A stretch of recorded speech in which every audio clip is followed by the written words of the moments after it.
Hey everyone, welcome back to Poker Fluency.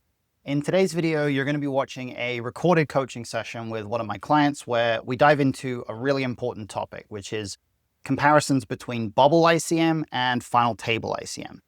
Now, these are two of the most high pressure stages in a tournament, and understanding the differences between them can obviously have a massive impact on your results. As you're watching, pay attention to the key adjustments that we're talking about, how the risk premiums are going to shift around, how stack sizes are going to alter things, and how your overall strategy is going to be slightly different depending on the stage of the tournament. And if you have any questions about the concepts we cover, make sure you drop them in the comments below. I'd love to hear your thoughts and keep the discussion going and answer any questions that you might have. So let's get into it. So I thought that, a good idea for today would be to go through some ICM stuff. And I think there's a few different directions that we can go, obviously, and a few different types of ICM sort of situations that we can look at. But talk me through, first of all, what types of ICM situations you think would be most useful to look at. I was thinking about it before. I was thinking probably when ICM is its most extreme, because then it will be easy to taper back, go to kind of different parts of the tournament where it's at its lightest, I guess. So we can kind of see where the boundaries are and see how much leverage we get when it's at its tightest, and then sort of go from there. Maybe so maybe like final table and then final two tables and things like that. Yeah, I think that's reasonable. I think there's a couple of sort of generalities that we have to kind of be aware of when it comes to ICM. So that there's obviously, we've got like the final table period where we know that ICM is at its most intense. We've also got that period prior to the bubble. And I think one of the most important things about ICM in a very general sense is to understand the differences between how bubble ICM and final table ICM play out, because there's quite a lot of things that are actually different. And most of it revolves around the idea that when we get to the bubble, or when we get closer to the bubble, the ICM pressure is placed primarily on the shorter stacks, because they are in a position where a big chunk of their EV remaining in the tournament comes as a product of simply being able to cash at some reasonable frequency. And they have a low chance of going deep to begin with.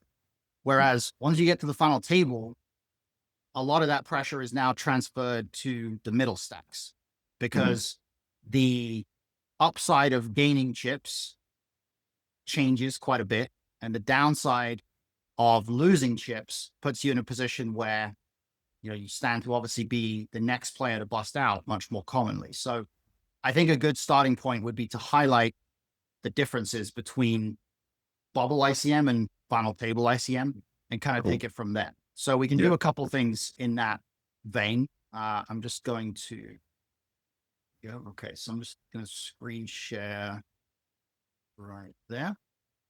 So we use Wizard for this. Octopi doesn't have uneven stacked, ICM sims yet, except for at final tables. They don't have a lot of like pre-bowl sims, so it's probably easiest just to use Wizard. I changed my Wizard color scheme to fit the Octopi color scheme, so it's going to look a little bit different, but that's fine. That's right. And in terms of the sims that we want to look at, let's go with, first of all, we'll take a final table sim and we'll try to just compare it to, some kind of a type of sim that's pretty similar around the bubble. And if we start with just the simplest type of situation, we just look at symmetric stacks. Now, obviously that's not realistic, right?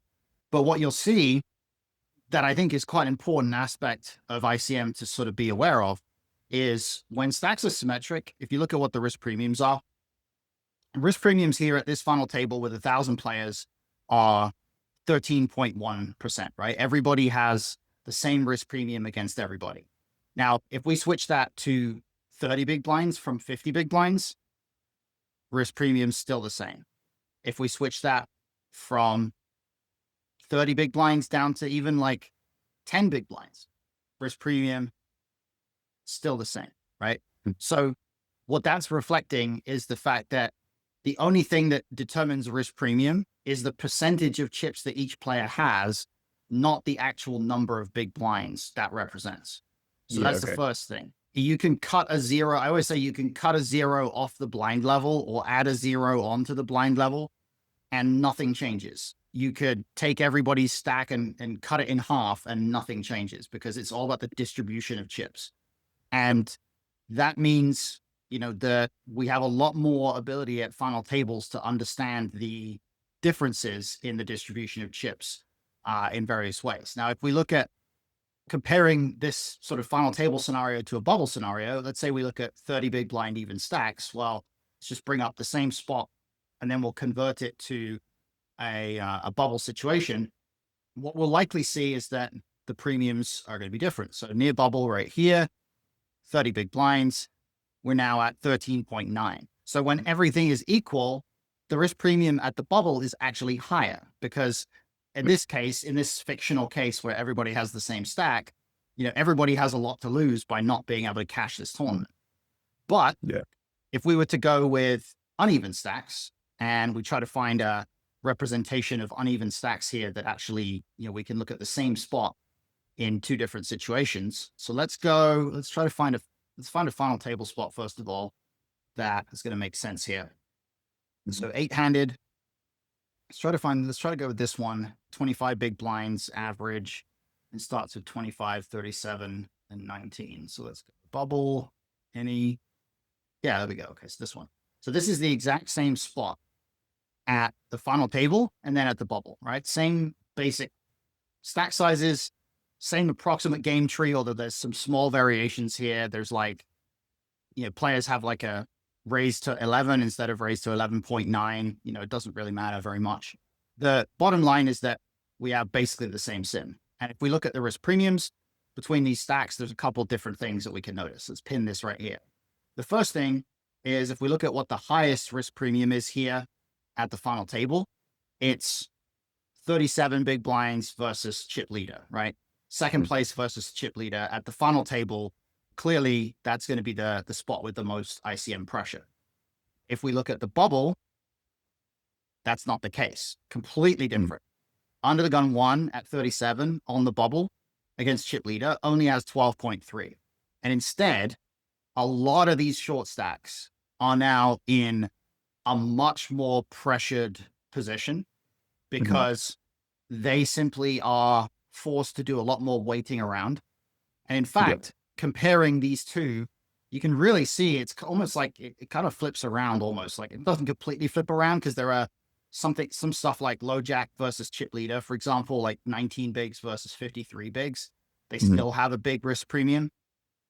But there are a lot of changes here. Short stack versus short stack at the final table is going to, you know, not be such a big risk premium. And then short stack versus short stack around the bubble is going to be a significant risk premium.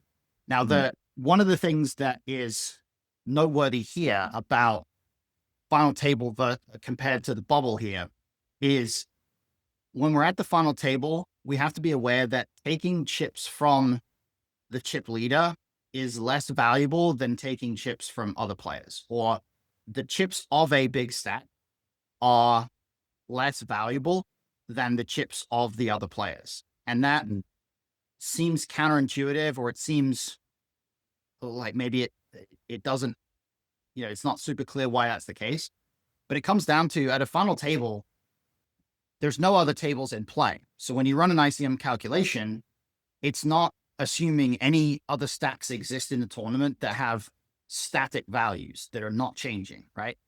And so when you win chips from another player, your stack goes up in value, their stack goes down in value.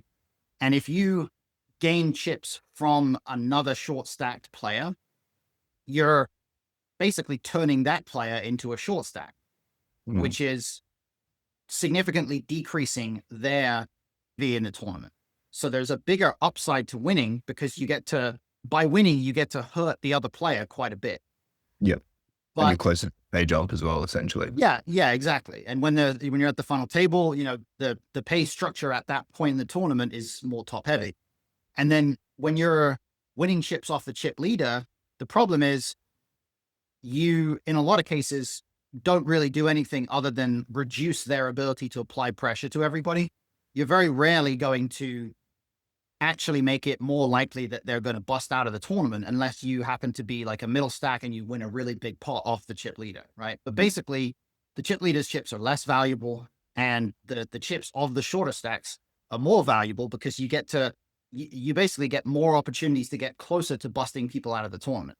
But when you're on the bubble, there's not really a much of a variation in the value of each player's chips, because in a bubble sim, the ICM calculator is assuming that there are a bunch of other tables left in the tournament where all the stacks on those tables have static values and they don't change. So number one, that kind of means that a lot of ICM sims around the bubble are a bit less accurate, a bit less reliable.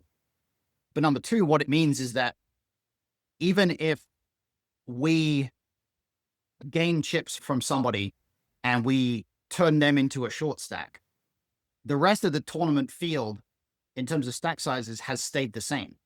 So the net impact or the net change in stack sizes and situation from us winning a pot of somebody else is much smaller, right? It doesn't actually affect our EV that much. And so around the bubble, there's just that kind of, there's less of a significance to the idea of us taking chips from another specific player, or there being, significant changes in value of, how many chips we win from each player, right?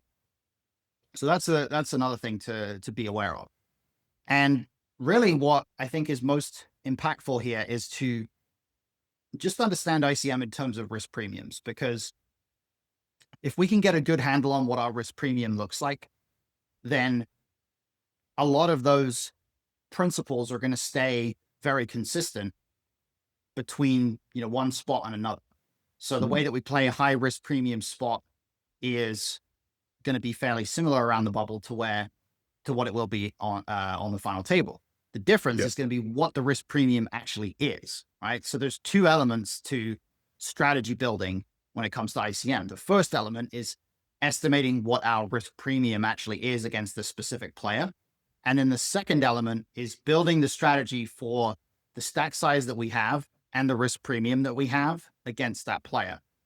And that's going to mean that even if the stack size stays the same, if we're looking at, 37 big blinds versus 53 big blinds, for example, these two big stacks here, the strategy for that particular spot at the final table where we have a nearly 20% risk premium is going to be completely different from the bubble where we only have a 12%, right?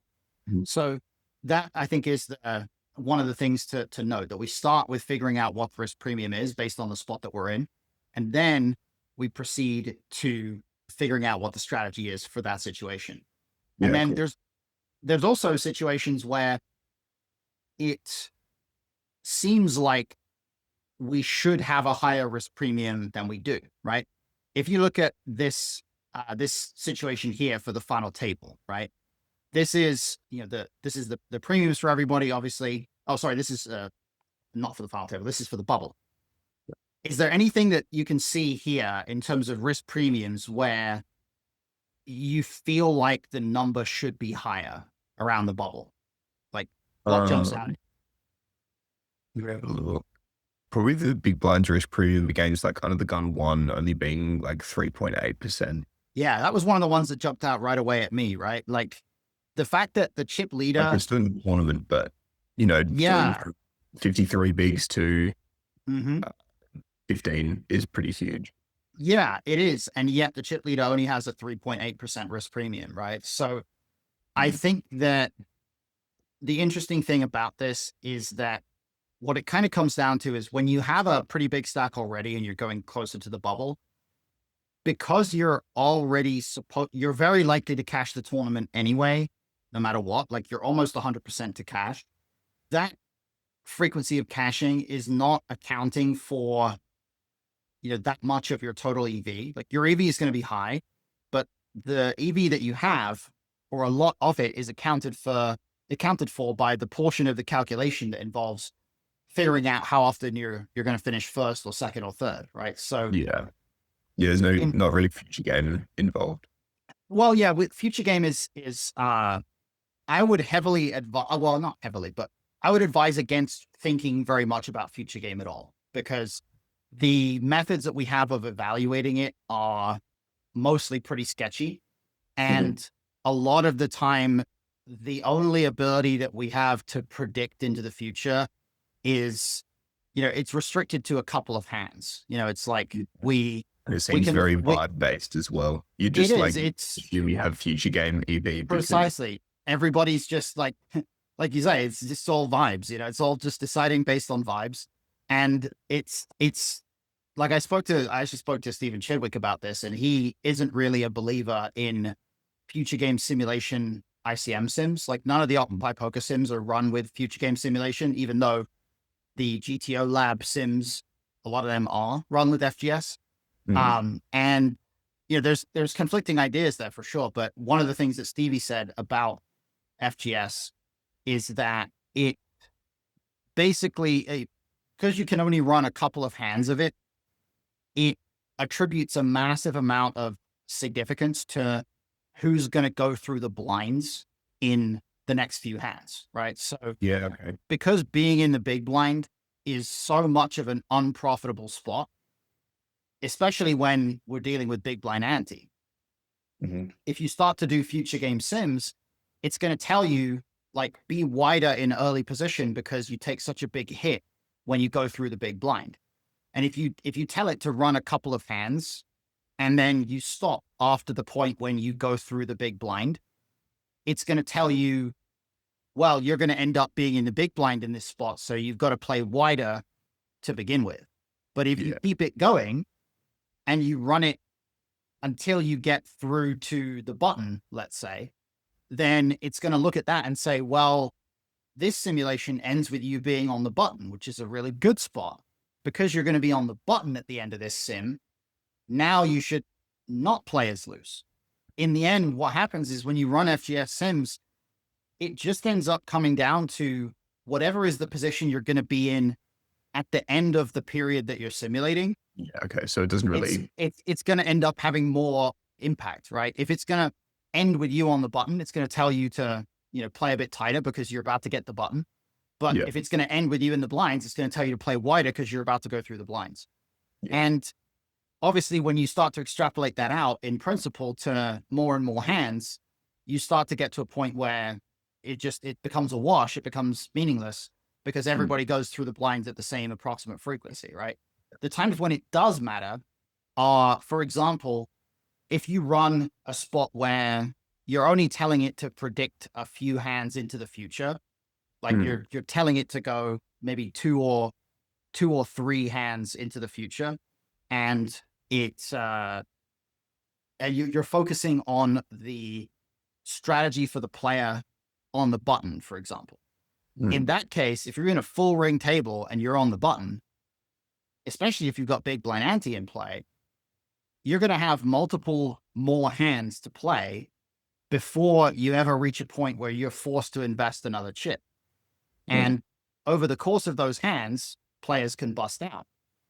And in particular, if there are short stacks who can bust out and maybe we're close to the bubble or we're at the final table or something like that, future game is going to tell you to play those next few hands a bit tighter Mm, because you're effectively not, your stack, isn't going to be forced to change in value over the next few hands, whereas other players' stacks are, right? They're going to be, yeah. somebody else is going to be the big blind. Sense. That is going to happen a little bit. You can kind of use it there. And you can also use it to some degree if you happen to be short stacked and you're about to go through the big blind, Mm, because it's going to tell you that, you're about to lose some chips and you're about to be in a negative EV spot. Gaining a few chips now, might help you in some capacity. But you yeah. also, even that, you kind of have to take with a bit of a pinch of salt, because depending on exactly what stack size you have, if you're going to be in the big blind, you're going to lose money, but you actually lose more money the deeper stacked you are, because you get denied more equity, right? You have to play more streets of poker. So if you are in the big blind and you have 5 bigs, like you're not losing as much money playing the big blind off 5 bigs as you are off 20 bigs. So even that concept of shove wider under the gun because you're about to go through the big blind, even that isn't that valid, because if you do fold and you go through the big blind with a shallower stack, it's kind of offset. Your loss rate in the big blind is slightly offset by the fact that you're shallower and you realize more equity post flop. So in the end, a lot of future game stuff just becomes like meaningless, or at least it becomes not meaningful to the extent where we can accurately make any assumptions about it. The times where I do think it becomes something you can maybe take into account is in events with good structures where you have a very soft table right now. So I mean, if you're in the main event, right, and you're on day one of the main event and you get a crazy soft table on day one, right? There are some spots where it makes sense to pass up thin edges because there's so many edges that are not thin. And at that particular point, because your immediate table is very soft, there is an immediate benefit to not taking on much variance there because of how many soft spots there are. I think, and they're always just more principles that you can just be aware of rather than stuff that you need to sim as well. Yeah. And I think what it really comes down to is that future edge it's much more about your immediate environment than it is about anything else. Because the further you get away from your immediate environment, the further you get away from like this table that I'm at, this next few hands, this next orbit, things like that, the more kind of, I don't know, vague and kind of undefined a lot of predictions become. There's a lot of players who are justifying certain plays based on how big their edge is in a certain event, when in reality, the irony is that they may have a big edge in the early stages, but they may not have a big edge when they get to the final table, in which case, they probably shouldn't be justifying folding close spots. And then the players that are really, really good at short stacks, really, really good with ICM, the paradox of that is that those players maybe can justify folding slightly more spots early on because they're the ones who are going to be more able to turn 8th place into 4th place. They're going to be the ones who are a bit more able to eke out that extra bit of EV in the late stages. So it's more valuable to them just to make it to that point.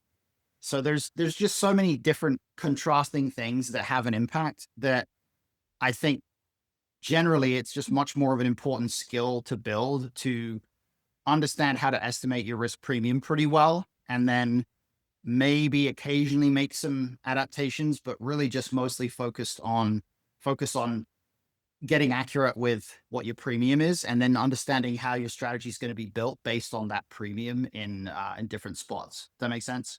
Yeah, absolutely. Yeah. Cool. So we've got, as you can see, a whole bunch of situations where we have high risk premium short stacks playing against each other here, right? And then those same situations, the risk premiums are still relatively high at the final table, but they're not astronomical.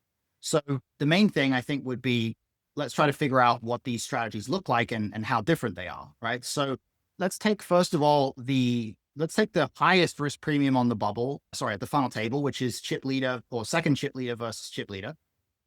So in this case, it's under the gun 1 versus the chip leader. And let's kind of analyze the differences in the strategies here. So under gun 1, at the final table, they're opening, 17.8%. On the bubble, they're opening 25. So immediately they're opening way wider. And it's simply because on the bubble at 25, there's so much more folding going on, right? If we look at the folding frequencies here, on the bubble, low jack folds 94%, hijack folds 93, cutoff folds 93, and button folds 92, right? So they just get tons and tons of folds there. At the final table, it's 94, 94. Okay, there's not 92-ish. Actually, there's not as much of a change as I thought. 91. Okay, so the button here, the button doesn't fold quite as much. There is a bit of a decrease there. Small Is that blind, because all the other stacks are similar sizes and so they're less right? inclined to be anything up? Yeah, exactly. Small blind at the funnel table is folding 91. Bubble, they're folding 92. And then the big blind, which is the chip leader here at the, okay, so this is interesting. At the funnel table, the chip leader is folding 23%. On the bubble, they're folding only 13%. And okay, so this is what's happening. All right, I see what's going on here. So this is what I neglected to take into account. So at the final table, you know, the under the gun one has a bigger premium against the chip leader, much bigger.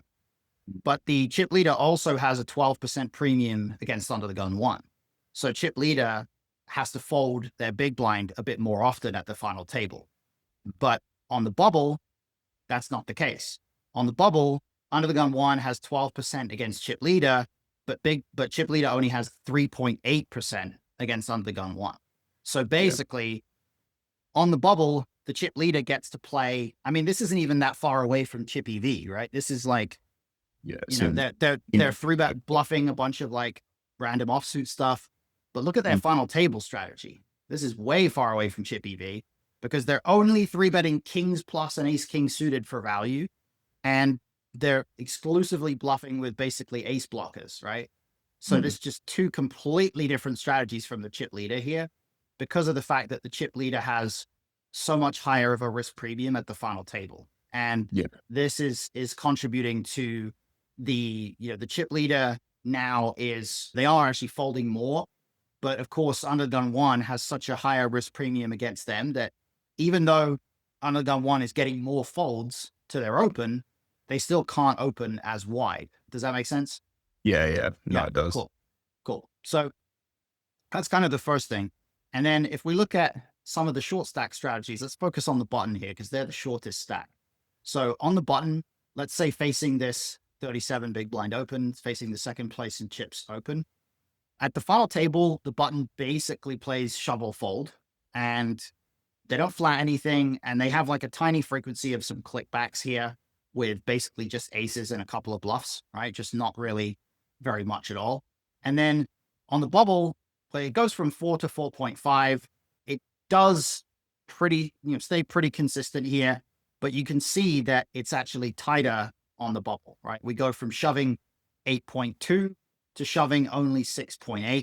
And specifically queen jack suited, king 10 suited, ace jack off, fives, sevens, that stuff kind of drops out, right? Ace jack is kind of in there still, but sevens drops out, fives drops out. So this same player is actually playing tighter on the bubble than they are at the final table here as the shortest stack. And if we look at, let's say, a middle stack, so let's say this 20 big blind stack, at the final table, the 20 big blind stack has a 15% premium against under the gun one. And at the bubble, they have about the same, actually. So theoretically, their strategies should be pretty consistent, but let's see. So we've got 37 big blind open. So they've got no flatting, again, 3.3%, three bets, 3% jams, jacks, kings. Yeah, that kind of makes sense. And then here, this is pretty consistent, right? Some small changes, but other than, at the final table, they're jamming the ace fives and ace fours. And here they're not. There's not really a lot that's different. The main thing that I think is contributing to this is, again, the under the gun one on the bubble, they're opening so much wider. They're opening 25%. But on the final table, they're only opening 18%. So the hijack has very different priorities in terms of jamming there against that open. Is it a product of just big blind being the only covering stack to their left as well? Yeah, they can be getting too crazy. That's definitely going to have an impact here. Yeah. On the bubble, you can see on the bubble, they're actually jamming tens most of the time. At the final table, tens is mostly folding. So this middle stack is under a lot more pressure here, but the ace five and ace four suited have a bit more blocking power here. And it's gonna also relate to what the calling off range is, right? If we look at what happens if hijack jams, let's just take a look at comparing the call off ranges versus raise and jam here. At the final table, cutoff calls queens plus ace king. On the bubble, ace king off folds. The button at the final table calls some jacks. Bubble, ace king folds, jacks folds. So same sort of thing. Small blind, queens plus ace king. Final table, queens plus ace king. So that stays the same. And then big blind, we've got, where are we? Okay, so the big blind actually is just playing jam or fold in both cases, but final table, big blind is going in with jacks and ace king. On the bubble, tens and ace queen suited are also in there as well. So that's going to be contributing. They're jamming tighter on the bubble here, not just because their premium is high, even though, staying kind of the same, but they need to have more blocking power and more fold equity against the stacks behind them because that big blind calling range is a bit wider. And then the under the gun one calling range is definitely going to be different. So at the final table, they only call the shove with jacks plus an ace king because the +1 premium against the hijack here is 7.6%. And, calling off 20 bigs there, additional 7.6% equity. It's a pretty tight range. At the bubble, though, they can actually call wider.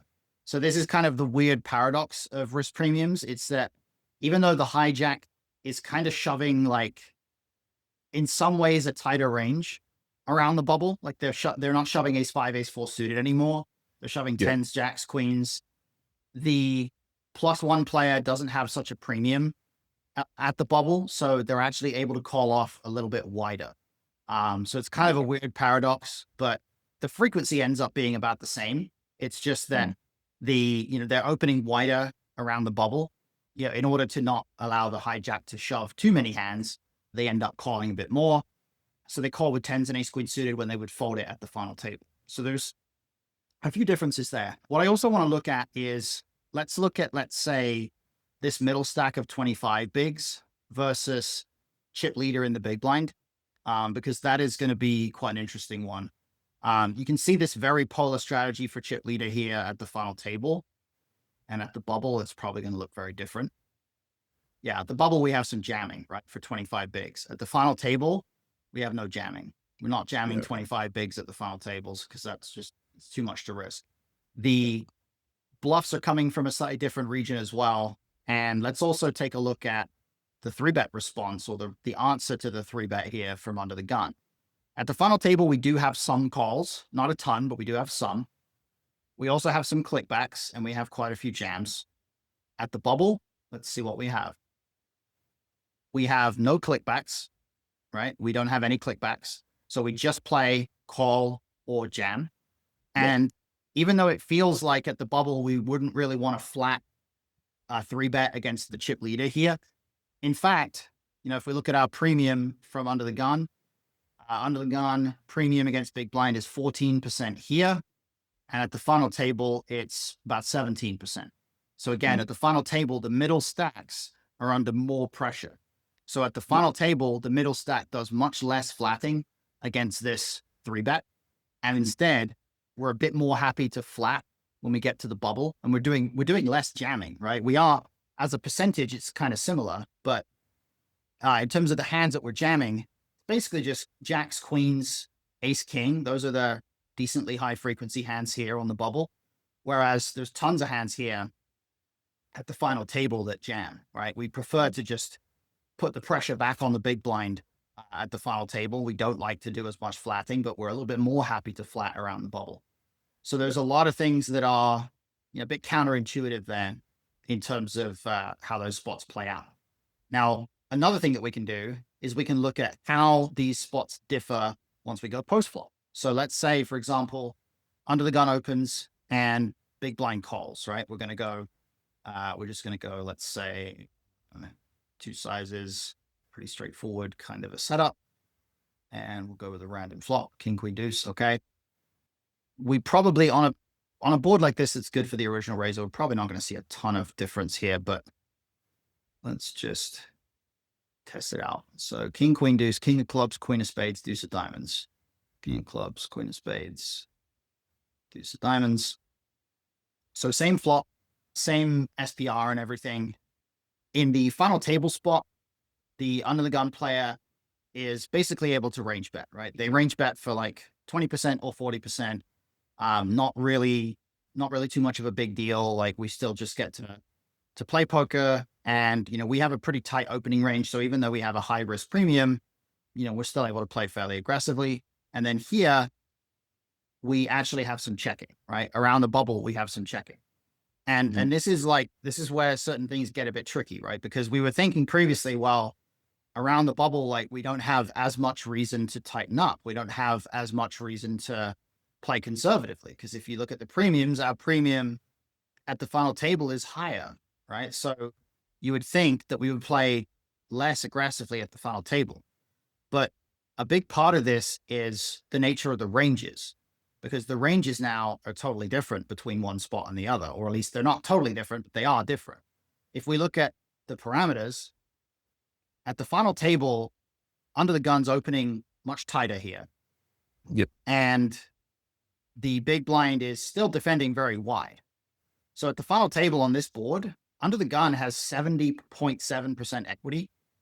And their equity realization, both players are less than 100 here because it's an ICM spot, but their equity realization is about 66.8%.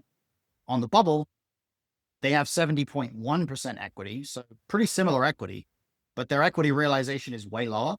And you can see that the big blind's equity realization goes way up, 33.3%.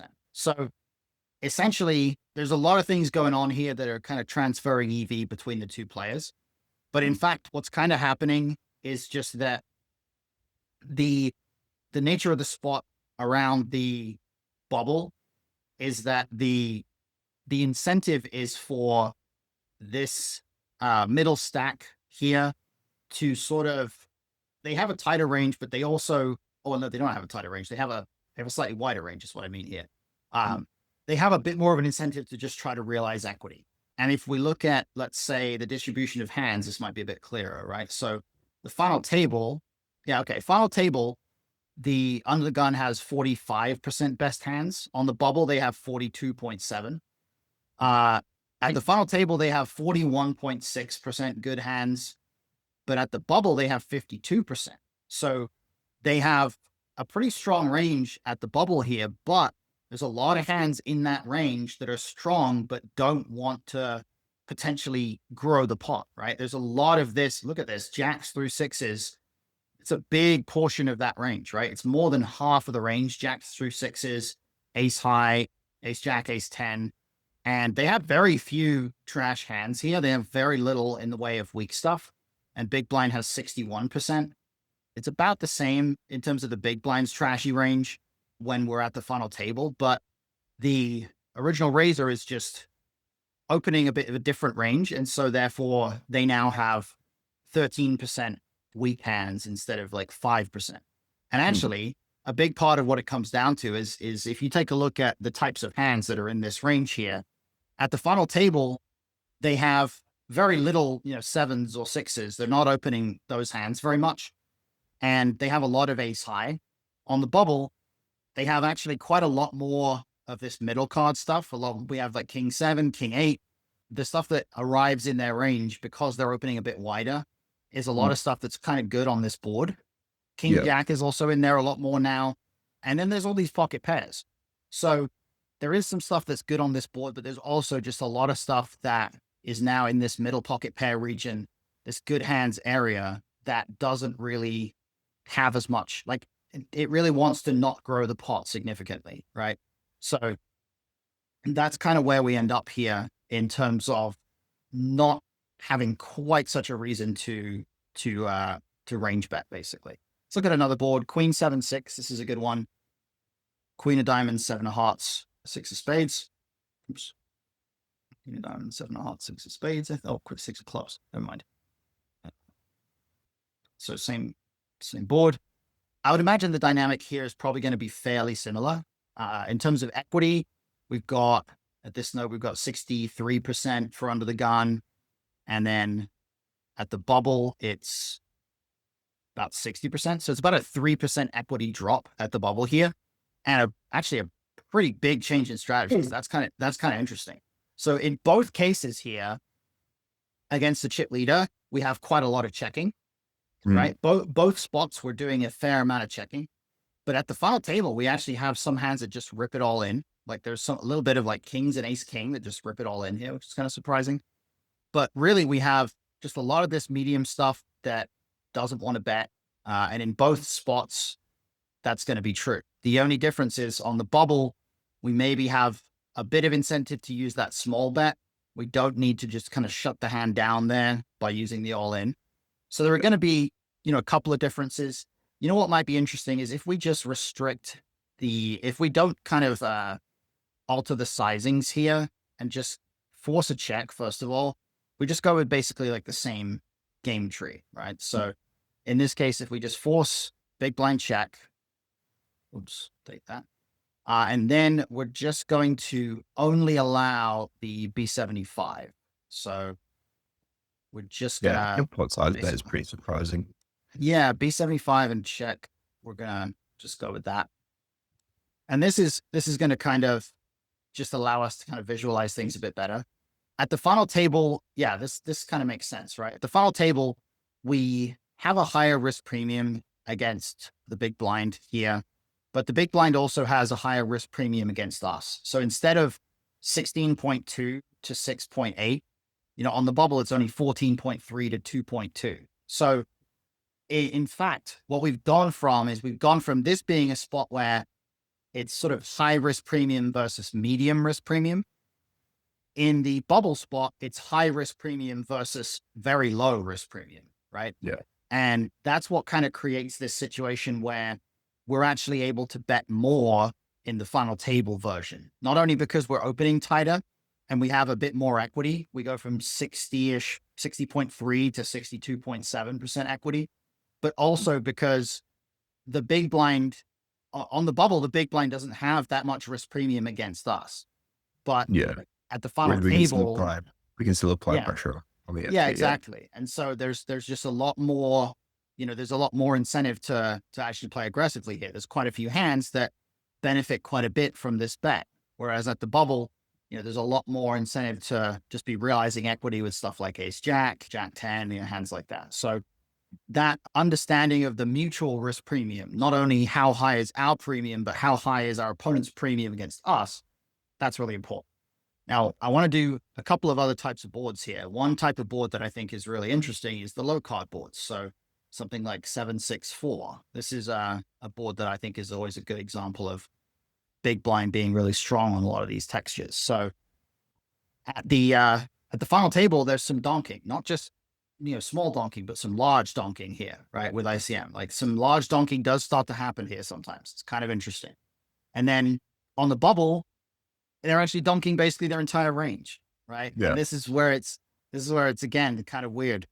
They have a low risk premium against us here, which means that because we still have a high one or fairly high one, they are not going to be put under that much pressure by us, but we are going to be put under quite a lot of pressure by them. And the way I tend to refer to this is I talk about this as being like risk advantage is what I call it, right? Where, because we have, we talk post flop about ideas like nut advantage, range advantage, equity advantage, things like that. I think having an advantage in terms of how much risk we can take on against our opponent is a pretty significant factor in tournaments. And you see spots like this where if you look at the gap between the two risk premiums here, we have 16.2, they have 6.8, so it's less than 10%. And here it's 12.1%, right? So there's a bigger gap between the two premiums. And in particular, they are just so low here that they're close to ChipEV. And that's what allows them to take this much more aggro strategy where they don't really care about being raised. Like they don't care about growing the pot here. Because they know that they look at how rarely they get raised, right? It happens like 2% of the time they get raised here. We don't fold very much. We only fold 13%, but we just can't really raise. On the bubble, even if they donk, in the final table, even if they donk for 75%, we shove 18% of the time. So the final table, we get to put all that pressure back on them and we actually do a bit more shoving. So there's a pretty big distinction in the strategies here. Even if I was to, again, just kind of condense the strategies, let's go with like just give them just one donk bet size of 1/3 pot, and we'll just kind of compare that. Would you say that Rex respond to dogs similarly as what we're seeing in the Nash sims here? Like if we're covering stack in the big blind, do you think we're able to apply as much pressure to people that don't really know what's going on? I think what will happen is they will fold too much, but also raise too much. So Yeah. like if we look at like a final table spot like this, right? If we donk for 33, they are supposed to raise some, but I think, first of all, I think that they probably won't raise, like they won't raise the ace-6 and ace-4. I think they They'll will just raise, raise like, too merged. yeah, I think they'll, yeah, exactly. They'll raise very like equity dense. And what I also think is that they will fold king 9 with a backdoor, right? I don't think they'll peel those hands. And then if you look over here, like on the bubble here, well, this is where if we donk for 33, like now they do get to have some jams. So there are a few hands that they can jam here. But again, I think what's probably going to happen is they're going to do too much jamming with stuff like queens. I certainly think they're going to raise sets here, even though they don't have to.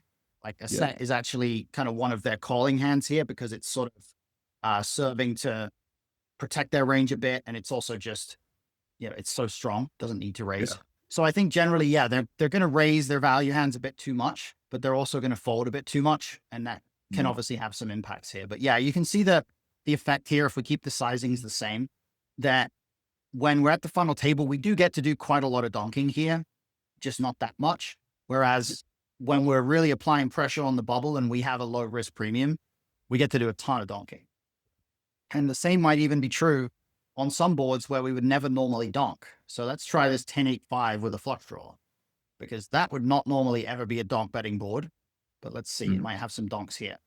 Final table, I might not expect to see it. Yeah, not really any on the final table. We check, or big blind checks. We have some jams, which is kind of interesting, but oh no, there's not really any donking here either. It may just be that 10 high is not quite as good as we would want it to be. Let's try a low card board that doesn't have a straight on it. So 7-5 deuce might be a bit better for donking here. Basically what I'm trying to show is that when ICM allows us to have like a significant risk advantage, you'll sometimes, not really a lot of it here, but you will sometimes see donks in spots where they normally wouldn't exist, like on boards where I wonder if you still just can in practice, like what you were saying, if Rex going to play like even more face up, and they just raise all of that kind of value. Yeah, I mean, I think that there's a lot of spots. There's a lot of spots where you can get away with that. Like, okay, this is a good example, right? 7-5 deuce. At the final table, we just don't really donk it. Big blind has still a pretty decent risk premium, so they don't get to like just shovel in money and apply pressure. And if we did donk it, under the gun gets to raise a decent chunk of the time here. We don't gain that much from it. But in this spot on the bubble, we get to donk quite a bit more.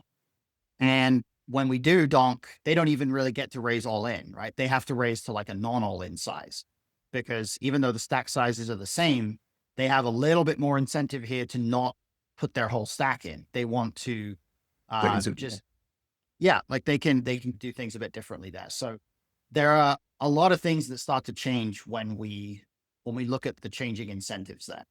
Now, the last thing I want to do is just skim through a couple of other preflop sims, just to take a look at a couple of different examples of some preflop setups. So we'll look at final table here, and we'll try to find a slightly deeper stacked average spot. Let's go 35 bigs. Let's try that. Let's try this one that starts 20, 15, 30. Change solutions library. 35 bigs. 20. Oh, no. Oh, that's annoying. Okay, so let's try this one that starts with 15, 20, 50. Okay, it's 30 bigs average. They have tons of final table sims now, but they're not big blind ante, which is annoying. No. Oh yeah, there we go. Okay, this is what I was looking for. All right. So what I want to look at now is, this kind of spot where average is 30 big blinds. we've got a similar sort of a dynamic developing here where we have a 50 big blind stack. We have a couple of stacks that are just behind that. So we have like hijack and cutoff here and big blind all have like 15, 17, 18% risk premiums at the final table. On the bubble, those premiums are not going to be as high. You can see there's only 12, 13, something like that. So if we look at, let's say, cutoff response against low jack open, this is a good one for the in position player. At the final table, their risk premium is high enough that they're three betting a very polar range, right? They're three betting basically just some bluffs and then aces and ace king suited and bit of kings. They're not even pure three betting kings. And they have a weird, like they're basically pure jamming ace king off and that's it. Kind of surprising. And then on the bubble, very different dynamic, right? Completely different range. On the bubble, they're still three betting the same size, but the range is nowhere near the same. I mean, look at the differences between that and that, right? Like jacks, tens, queens, kings, ace king suited, ace king off, ace 10 off, all that stuff's coming in there. All these suited aces and some suited kings on the bubble, very, very different range. And then for the flatting range, we've got, at the final table, we've got this very protected Broadway heavy, pair heavy flatting range. And then on the bubble, none of this queens through tens is really in there. There's still a lot of Broadways, but there's also some suited aces in there and the pairs extend much lower. So it's just a much weaker flatting range overall. And it even includes a couple of offsuit hands in there. We've also got some of these offsuit hands at the final table, but they are, I think they're primarily flatting there because they are just kind of going to have to, like at the final table when low jack has a high risk premium against cutoff here. So low jack against cutoff is 13.5. Low jack is actually going to have to play quite passively here post flop. So yeah, so let's if we take a look at the way these two spots pan out just on a random flop, we don't even have to, load the specific bet sizes that I wanted there, but Jack 7 deuce. When we have a bigger stack size on the FT, we're almost more inclined to be flatting behind a lot more because we want to be seeing a lot of flops. Yeah, I would say so. And I think we also just want to take into account how much incentive we have to play post flop at all, because if we have a high risk premium against them, we're going to have less flatting to do in general. Yeah, this is a great example, right? At the final table, low jack has a high risk premium against cutoff, and cutoff is flatting a slightly tighter range to begin with. We are in the low jack, we're forced to play pure defense here on Jack 7 deuce. We don't really get to do any betting. It's just a range check. On the bubble, totally different. On the bubble, we're not betting a ton of the time, but we do get to occasionally fire in some overbets here because even though, cutoff against us is 13%, us against the cutoff is only 4.7. And go back to the final table, it's 18 versus 13, right? So there's a lot more spots on the bubble like this where you actually get to take that chip lead and really apply a bunch of pressure using some of these kind of unusual sizings or very aggro strategies here. When you do have this kind of scenario where you have a really low risk premium and then they have like a medium to high one. But then when you get to the final table, becomes a bit of a game of chicken where both players have high risk premiums against each other. And as you can see, that cutoff doesn't get to do a lot of betting against the check here. Whereas on the bubble, they actually get to shovel in this big bet. Like the betting frequency is not massively different, but the sizing is way bigger on the bubble here. So just a few kind of different things going on. I would say in general, if you just kind of keep in mind that relationship between the premium that you have against them and the one that they have against you, you're going to start to really get a sense of how much pressure you're going to be able to exert on them at any given point. Oh, that's why. Okay. I see why the spot looks different. It's because I accidentally loaded the wrong sizes. You're going to be able to do a lot more in terms of just identifying good spots to apply pressure when you have a good starting point of knowing that you have a low premium against them or vice versa. Yeah. And that's going to be more common around the bubble. Whereas when you get to the final table, you're much more likely to be in a situation where if they have a high premium against you, that you also have a high premium against them. It's going to be somewhat rare that, you get to apply tons of pressure. Like even if we take this sim here and I just like give us more chips. So instead of the stack that we have here, we're just going to give ourselves, let's see, hand details. We're just going to give ourselves an extra 100 big blinds, right? 148 bigs instead of 48. And we'll do the same here. Let's see how much impact that actually has. 148 right there. So this is going to be an interesting little experiment. We give ourselves tons more chips at the final table. We get to play somewhat aggro now, but not that much. Like our risk premium has gone down to 3.5% and theirs has gone up to 20.7. But we're still up against a pretty tight range. So, we still can't go super overboard. Whereas on the bubble, we now, we're still actually checking quite a bit. Our risk premiums, ours is actually, oh, wait a minute. Is that, okay. I didn't do it right. That's fine. That's why it didn't end up right. Okay, here we go. So now this should be the more accurate version here on the bubble. We have 148 bigs. Let's see. Okay, yeah. So we're able to do a lot more betting, right? We're betting close to half the time. We have a little bit of some over betting, and it's just a very different kind of a spot because our risk premium against them is now 1.4, right? So we're still up against a fairly tight range. It's still not exactly a spot that we get to range bet because it's just not an amazing board for our range, but very different kind of a dynamic from us having way more chips. When we have way more chips than them on the final table, we get to apply a lot more pressure now. Whereas on the bubble, having way more chips than them, like we were already in a good spot on the bubble just by out chipping them. So it didn't, change that much here. It just kind of made us a little bit more able to bet a bit more frequently. So yeah, a lot of different dynamics, but that's a good starting point, I think, and a good sort of overall guide to where some of these dynamics are. Does that all make sense? Yeah, no, it does. That's super helpful. Cool. All right. Good to know. Thanks, All Matt. right. No worries. See you next time. Bye. Yeah. So there you have it. Thanks for watching. If you found this video helpful, don't forget to hit the like button and leave a comment to let me know what you learned or what you'd like me to cover in future videos and future coaching sessions. Right now, I also have some discounted coaching deals available as part of this process where I'm putting some of this content up on YouTube. So if you're interested in working with me directly and taking your game to that next level, drop me an email at pokerfluency@gmail.com and I'll give you all the details. Make sure you also subscribe to the channel so you don't miss any future strategy breakdowns and coaching sessions, and I'll see you in the next video.